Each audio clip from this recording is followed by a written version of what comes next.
大家平安，欢迎收听迦南之声，我是有波牧师。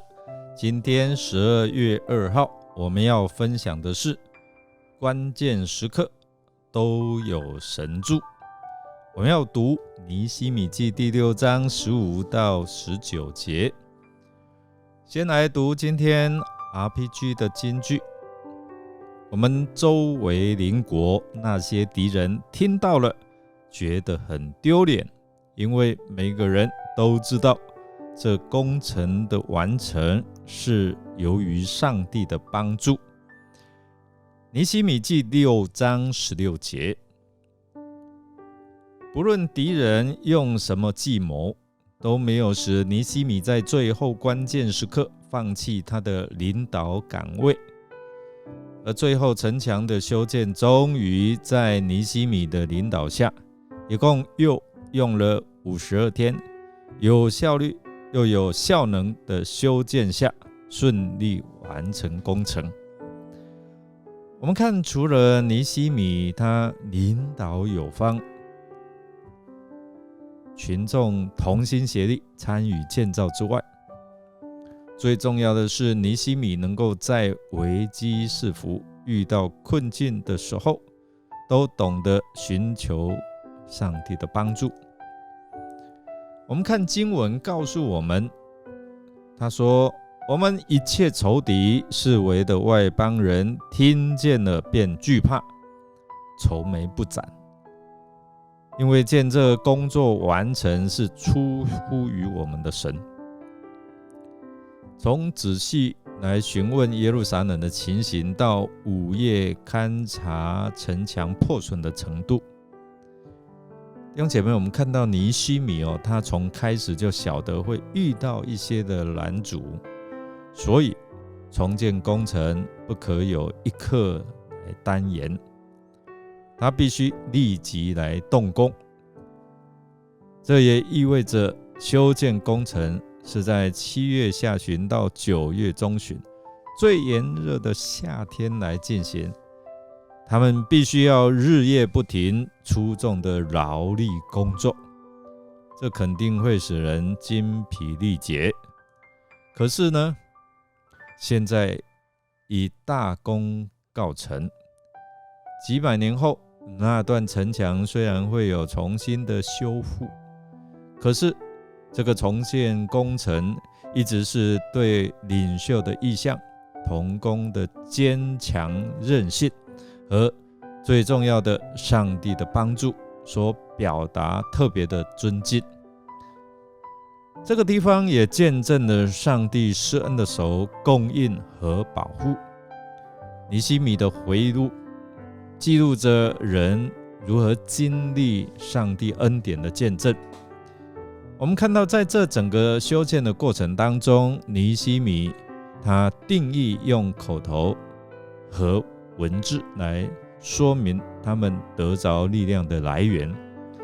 刚开始，他以文字来见证所有为神所做的伟大计划，都是以诚实、自我反省和唯独依靠神的祷告开始。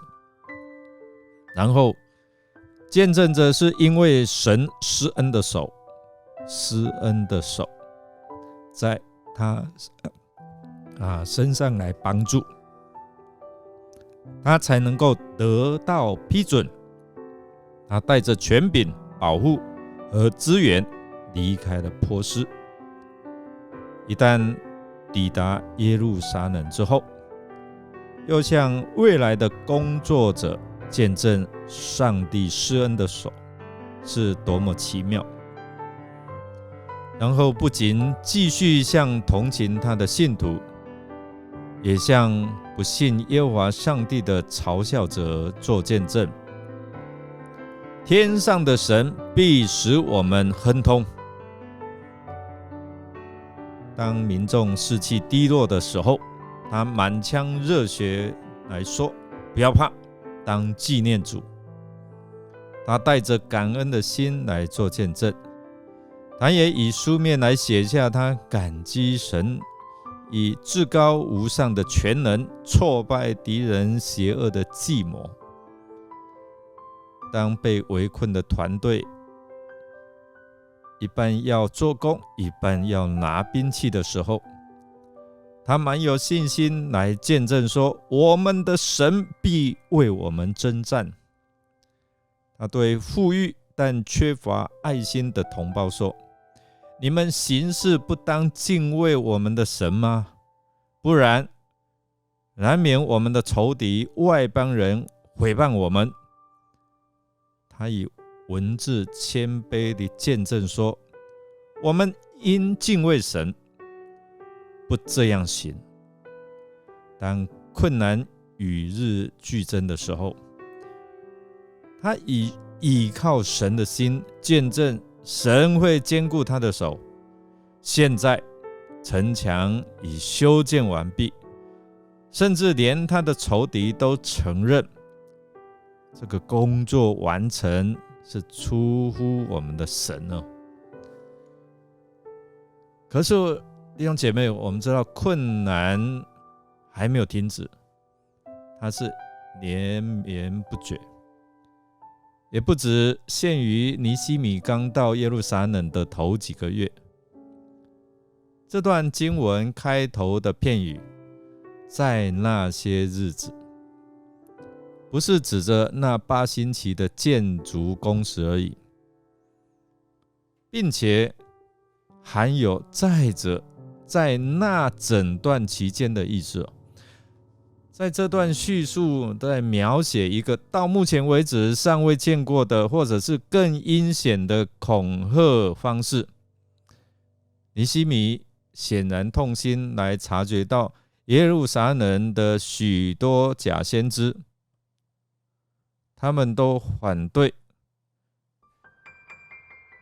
可是我们看到，在这些犹大的贵族屡次的寄信给多比亚，那多比亚也来信给他们。在犹大有许多人与多比亚结盟，他们常常在我面前说，多比亚多好啊，多好，他的善行，也将我的话传与他。多比亚又常寄信来，要叫我惧怕。尼希米他在透过这一些的记录当中，反映出他所面对的一些的困境。首先，多比亚深知犹大贵族有视钱如命的弱点，所以就与他们建立坚强的商业结盟。在犹大有许多人与多比亚就这样结盟。尼希米肯定想要知道他到底能够信任谁呢？以前这一些的朋友，现在却成了多比亚的商业伙伴。他们虽然晓得多比亚早先有残害他们的计谋，可是却宣誓效忠于他，于是不遗余力地将这位敌人最好的一面呈现给尼希米，就是为他说好话。他们现在从与他的关系当中获利，很快的就忘了不久之前他们还决心要铲除他们呢。有了犹大贵族的帮助，多比亚一直会收到这些内线的消息，可以用来设计邪恶的阴谋。他以2种方式在背后主谋这个地下间谍网，一个是利用商业，一个是利用婚姻关系。尽管城墙已经修造完成，但敌人继续借着婚姻联盟继续来监视尼希米的工作。而我们在人生的道路上面也是如此，有时候试探得胜了，但是还是有许多试探等着我们靠主要胜过他。尼希米得胜的要素，第一个，他有从神来的洞察力；第二，他不忘把问题带到神的面前来祷告；第三，神赐给他有处事像灵巧像蛇一样弟兄姐妹，透过这样我们来学习尼希米，他就是祷告祷告祷告，他与上帝有建立美好的关系我们来默想，荒废了近1个世纪的城墙，为什么能够用不到2个月的时间重建起来呢？到底有什么样的一个力量呢？我们一起来祷告。亲爱的主耶稣，我们祈求你赐给我们不动摇的信心，特别是在困境之中，求你伸出你大能的手来帮助我们。面对我们人生的征战的时候，求你除去我们心中所有的怀疑，求你帮助我们相信我的主，你必在前面为我征战，相信你的应许必定成就。我们要宣告，我的祷告只要相信就必得着。我要靠着主加给我的力量，能够胜过一切的难处。谢谢主，我们这样祷告是奉靠主耶稣基督的圣名求，阿们。感谢您的收听，如果您喜欢我们的节目，欢迎订阅并给我们鼓励与代祷。我是尤伯牧师，祝福您一天充满平安、健康、喜乐。我们下次再见哦。